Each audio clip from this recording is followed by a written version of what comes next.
Magandang hapon po. Meron po tayong gagawing cellphone ngayon. Ito po ay Realme. Sira po yung LCD niya. Nabagsak po ito. Binigay sa atin ng may-ari na ganito na siya. Putol po yung kanyang next. Karamihan po ito nangyayari dun sa mga nababagsak na medyo maluwag na yung kanyang sealant dito.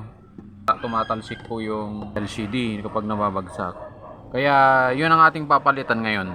Tinanggal ko na yung SIM card tray kanina. Ating bubuksan ito. Yung dugtong po nitong LCD na to, nasa sa loob pa, nandito. Kaya bubuksan natin, matatanggalin natin yon at papalitan lang natin ng bagong LCD.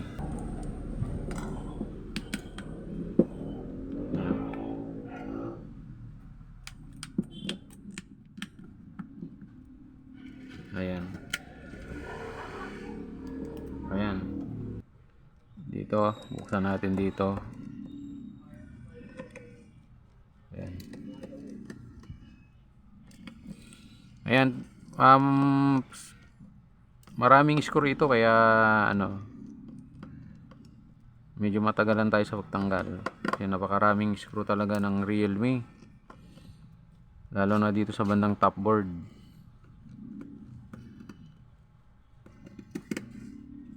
Ayan. So,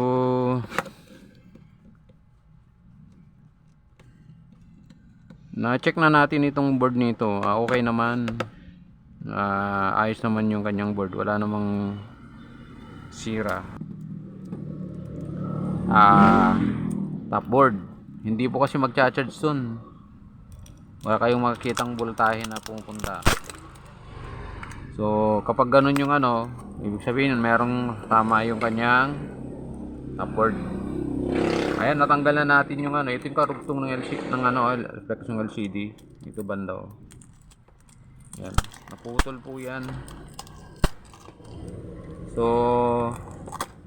pwede naman idugtong itong mga na hindi na magpalit. Yung kaso lang basag na rin, kaya papalitan na rin natin, no? Basag na rin kasi itong LCD na ito. Ayan, ito karugtong ganyan pwede man idugtong ito, no? Kailangan lang natin ng microscope pag sa pagdudugtong. Meron mga diyan dito, may mga connections, mga idudugtong. Kaso lang basag siya rito, Baka yung basag papunta rito. Pati dito pag ganon, tapos may ganon, papunta ganon. Tapos meron pang ganyan. Ayan, kaya papalitan na natin, blackout rin itong LCD na dahil sa basag niya. Ang ating pangpalit na rito. Bagong binili natin. Ito po 'yon. Sana to Realme C11. Kaya install na natin. Bago nating install, i-prepare muna natin itong LCD ng maayos. So ito tatanggalin natin to. Yan, tapos dito.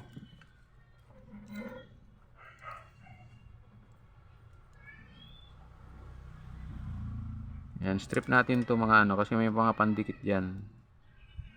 Talagang nilagay ito para sa pandikit. Para naka-fix itong LCD dito sa kanyang tapos po yun, gaganyan siya so kailangan naka-fix po siya ng maayos. Ayan, kailangan ipinifix mo maayos dito, nakita nyo yan.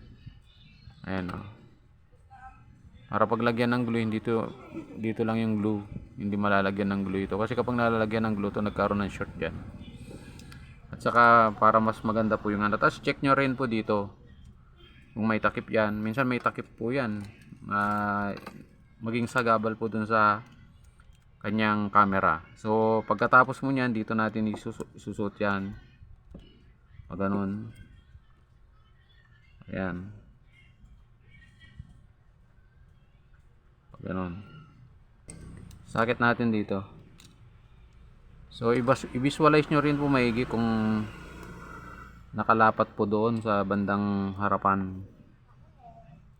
Tapos ganyan yan.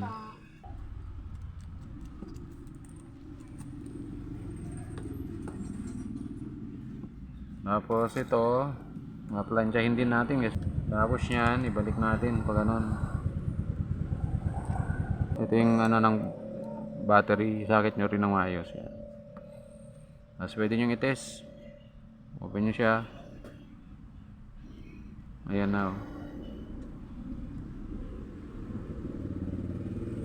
Ayan, tayo lang natin na nagre-reading pa siya.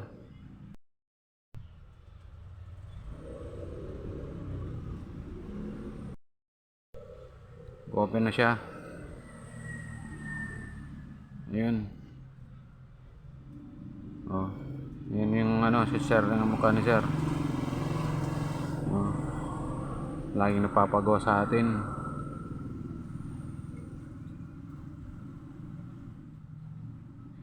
So, unang-una i-calibrate muna natin to. Bukan natin calibrate. Pumulo tayo ng isang ups. Tapos, ganyan, drag down lang natin dyan. Paikot. Ganun, tapos pa ganon. Yan. Okay. Idikit na natin ito ano. Natin ang i-fix. Doon natin ang silan.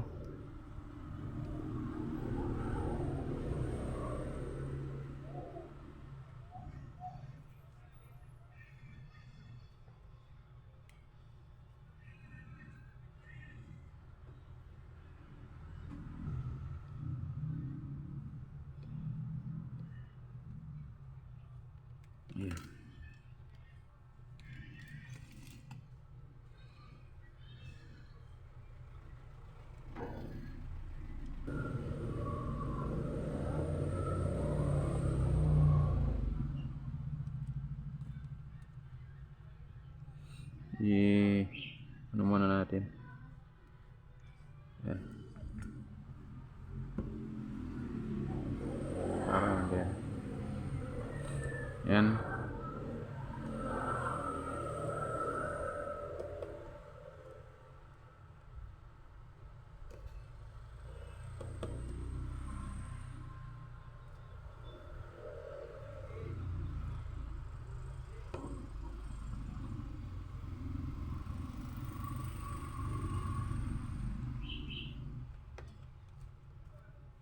Yan, tapos balik na natin tong ano.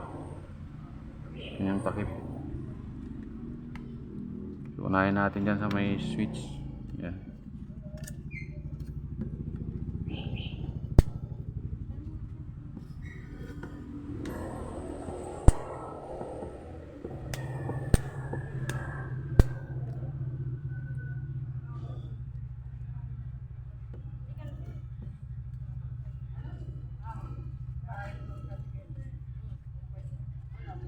Ayan.